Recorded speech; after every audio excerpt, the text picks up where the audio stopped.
Hey friends, welcome to the Godly Play Circle. I hope some of you are here. The way I've got my camera set up, it's like the focal point of my circle. So usually whoever I ask to sit right across from me, instead the camera is there right now. So I'm hoping that you all can see me and hear me.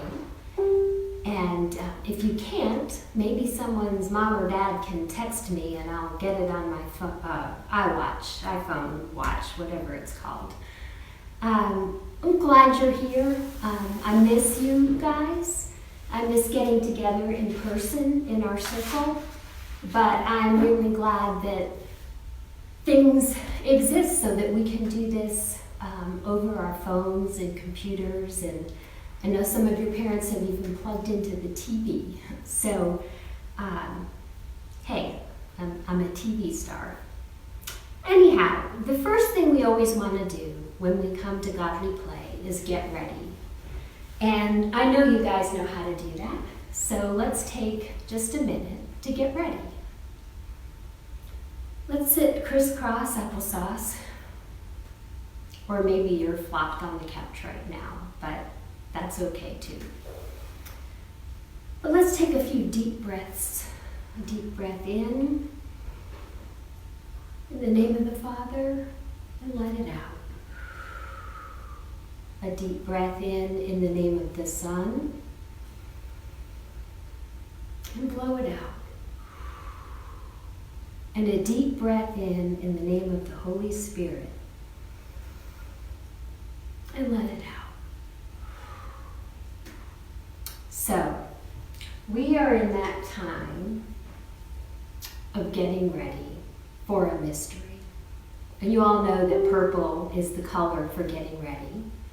And we are getting ready for a really big mystery. We know how to get ready. We know that to get ready, we slow down. We talk more softly. We walk more slowly. We know that someone might be trying to come close to God, and God might be trying to come close to them. And that's a good thing to remember in this time too, about getting ready as things change around us some. We know how to do it. We know how to get ready. We know how to give each other some space. We know how to make sure that we let people come close to God so that God can come close to them. And we know how to get ourselves ready too. We know that getting ready isn't something other people make you do. It's something that you can do yourself. The quiet you need for that, it's inside you. So you might be wondering why I have the desert box out. It's been a while since we've had the desert box. You guys know so many important things happen to the people of God in the desert that we need to have a little piece of it here in our classroom. I kind of miss your hands in the desert box, believe it or not. I know when I'm usually telling the story, I don't probably give you that feeling. But I'm glad you're out there, and I wish your hands were in the desert box. We know a lot about the desert. You guys know a lot about the desert. And if your parents are watching, you can tell them. We know that the desert can be a dangerous place, and not many people go there unless they have to. We know that hardly any rain falls in the desert. So with hardly any water, hardly anything grows. Not much water, not much food. And the sun by day can be so hot, and yet at night it can get very cold. And when the wind blows, the sand burns your skin. And when the wind blows, it changes the shape of things. You can lose your way in the desert. It can be a dangerous place. Some people say that the desert or the wilderness is where we go in Lent. We might not go to an actual desert, but we do go into a wilderness time when we journey through the 6 days of Lent. And these 6 weeks of Lent, and these 6 weeks are about remembering Jesus' time alone in the desert. Jesus went into the desert for 40 days and 40 nights, all alone. And he did that to figure out who he was and what his work in the world was going to be. I wonder, in this time of us being a little bit more alone than we're used to, if this could be a time when we figure out who we are and what our work in the world is going to be. I wonder. So when you're feeling a little bit more alone than you usually are, with you and your family in the house, you might remember during this time that Jesus went alone into the desert. And he used that time to figure out who he was and what his work was going to be. So I'm going to do one of our stories about the great family. Because at this time in the world, we are remembering that we all are a great family. We are all connected to each other. We belong to each other. So, after the great flood, when the whole earth was washed clean, the creatures of the earth went out to fill it up with life again. And they went in all the directions of the earth to fill it up with life. And at first, they settled along rivers, streams, water for the creatures, the animals and the people. And eventually, along the water, cities began to grow. And one of the greatest of these cities was a city called Ur. Another of the big cities was Haran. The people who lived in Ur believed that there were many gods. There was a God for everything. Every rock, every plant, every tree, the wind, the rain, the stars, the sun and the moon. The world was alive with gods. But there was one family who lived there who believed that all of God was everywhere. They didn't know that for sure, but that's what they believed. And the man was named Abram, and his wife was Sarai. The time came for them to leave the place where they lived and to move to the new city of Haran. Ah, there goes my light again. I thought I had someone here to fix that. There we go. Okay. Sorry about that, guys. So, Abram and Sarai had to leave the city where they were living, and they made their way toward Haran, and they packed up the whole family and all of their helpers and their animals, and they made their way along the river. And at night, they would unpack their tents, let the animals drink from the river, and then they'd pack it all up again during the day and set out on their journey. It was a long journey. And just when they began to think that they would never get there, they saw some travelers coming from the other way. And finally, they came to the city of Haran. But they weren't there for long. This wasn't the final place God wanted them to be. Abram used to go out and look up into the night sky at all the stars and out across the desert at all the grains of sand. And he would come so close to God and feel God come so close to him. And he would know what God wanted him to do. And God wanted him to go. Their journey wasn't over. So Abram and Sarai packed up their things and they made their way into the desert. This time, not everyone went with them, but they did have Abram's brother's son, Lot, with them, and some others. And they made their way out toward Canaan, and this time there was no river to follow.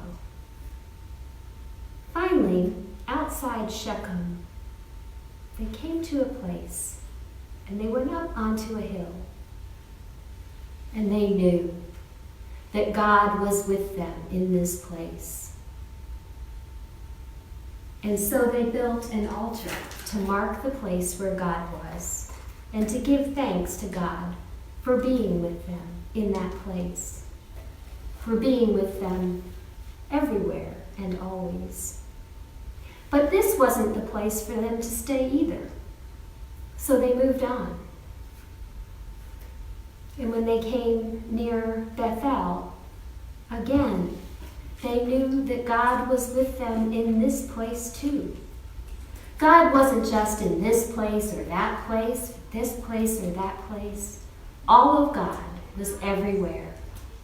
And they built an altar to mark the place where God was.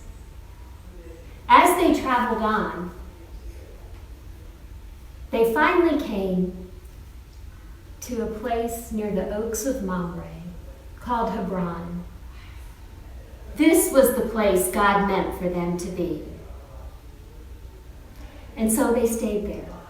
And one night when Abram went out and looked up into the night sky, and God came so close to him and he felt God so close, God told Abram that he and Sarai were going to be the mother and father of many. They were going to be the beginning of a great family. Abram laughed because he and Sarai were very old at that point. But God asked them to change their names, and Abram became Abraham, and Sarai became Sarah. Time passed, and they still didn't have children. And then one day, 3 strangers came from far away. And they made their way to the place where Abraham and Sarah were. And as was the custom, they welcomed them in. And Sarah prepared a meal. She took out 3 measures of flour, which is a lot. And there was meat and milk and water. And they fed the strangers. And when Abraham was in the tent eating with the strangers, they told him that Sarah was going to have a baby. And Abraham laughed, and outside the tent listening, Sarah laughed. They were too old for a baby. And the strangers went on their way. But do you know what happened? You do know what happened. They had a baby. They had a baby, and they named him Isaac. In their language, Isaac means laughter, and they laughed when Isaac was born. Isaac grew up to become a young man, and Sarah, who was so old and full of years, she died, and Abraham and Isaac buried her in a cave near the Oaks of Mamre. Abraham was lonely and sad, and he knew that he had one more thing to do before he died. So he sent one of his most trusted servants all the way back to Haran to find a wife for Isaac. They still had family living back there. And when the servant made his way all the way back outside of the town, he came to a well. And there a young woman spoke to him and helped him get water. Her name was Rebecca, and she invited him back to her house, where he told Rebecca and her family about the great family that God had promised to Abraham and Sarah. And Rebecca, who was as kind as she was brave, said, I want to go back there and become a part of that great family. And so Rebecca did. Rebecca journeyed back with the servant all the way to Hebron. And when she was almost there, Isaac came out to meet her.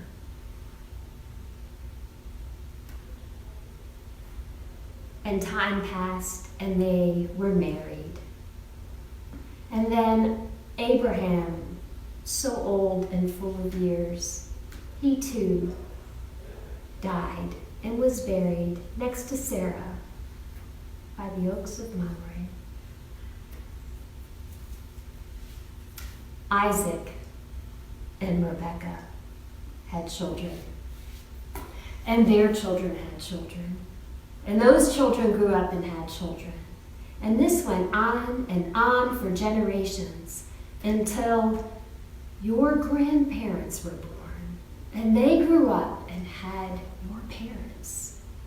And then your parents grew up and had children. And now you are a part of the great family that is as many as there are stars in the sky and grains of sand in the desert.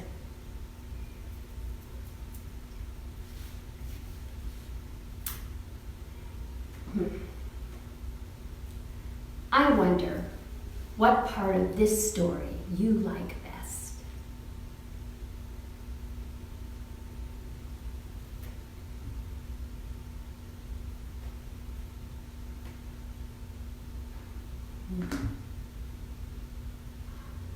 I wonder what part of this story you think is most important.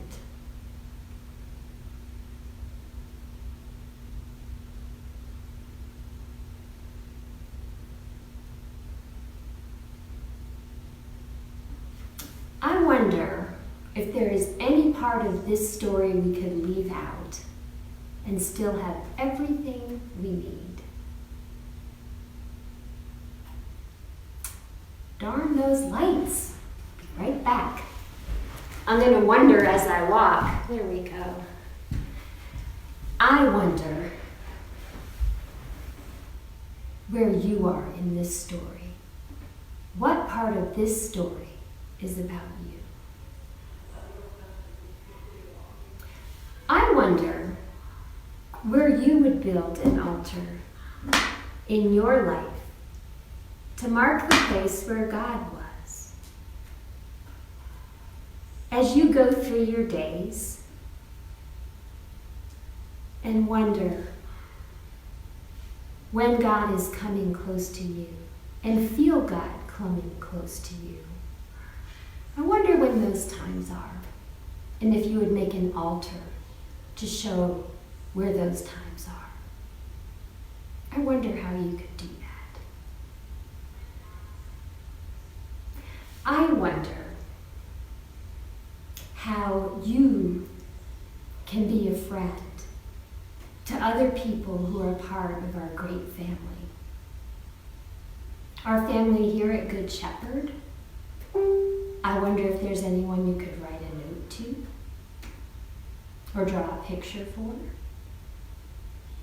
Or maybe your family could call to check in on someone. I wonder how you can help people feel and know that God comes so close to them and is just waiting for us to notice so that we can come close to God.